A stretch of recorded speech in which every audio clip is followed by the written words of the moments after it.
Hello viewers, I hope you all are doing well. Today our topic is the reality matrix. So let's begin. Imagine you're sitting in a quiet room. You feel like nothing is changing. But did you know that at this very moment the Earth is spinning at 1600 kilometers per hour? And our entire galaxy is racing through space at 2 million kilometers per hour. So who is right? The eye that sees stillness or the mind that knows this terrifying motion? 2500 years ago, three great minds started a war of ideas. A war that is still being fought today in the laboratories of quantum physics. First comes Heraclitus, known to history as the dark philosopher. He believed that stillness is death.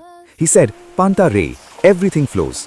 His famous claim was that you cannot step into the same river twice, because by the time you take the second step, neither the water is the same nor are you the same person.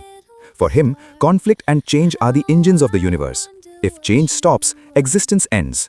But then, Parmenides challenged him. Heraclitus, you are being emotional. Use logic. He asked a question that split philosophy into two. Can something come from nothing? His logical answer was no. If the world changes, the old state dies and a new one is born. But what dies becomes nothing, and nothing cannot exist. Therefore, change is just a trick of our weak eyes. The truth is eternal, complete, and unchanging. Parmenides' student, Zeno, used mathematics to prove this stillness. He said, if I want to reach that wall, I must first cover half the distance, then half of the remaining half, then half of that. Mathematically, you can divide distance forever. The division never ends.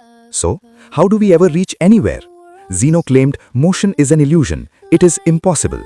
But wait, quantum physics tells us something incredible that gives Zeno new strength.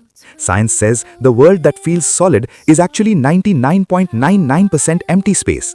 In an atom, there is so much empty space between the nucleus and electrons that if you removed it from every human on Earth, the entire human race would fit inside an apple. When you touch a wall, your atoms don't actually touch the wall. It's just magnetic fields pushing you back. We live in a world that is empty, but our brain shows us a solid reality.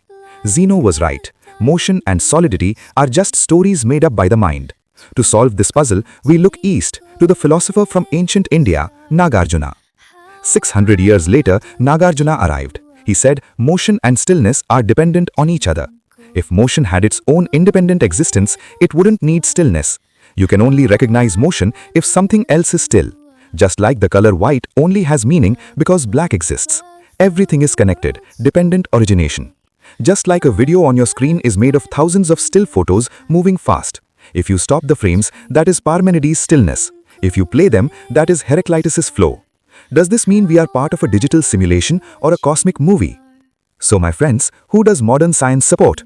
Amazingly, science has proven all three of them right. First, Parmenides. Einstein's general relativity says time is like a block, where past, present and future all exist at once. From this view, the world is indeed still and change is a trick. But when we go into the tiny world of atoms, quantum physics reminds us of Heraclitus. There, stillness is impossible. Every particle is vibrating, changing every moment. Flow is the only reality. And when science gets confused that a universe can be still and moving at the same time, Nagarjuna's philosophy bears witness. Quantum field theory proves that matter is just a relationship of energy in empty space. Nagarjuna said it centuries ago.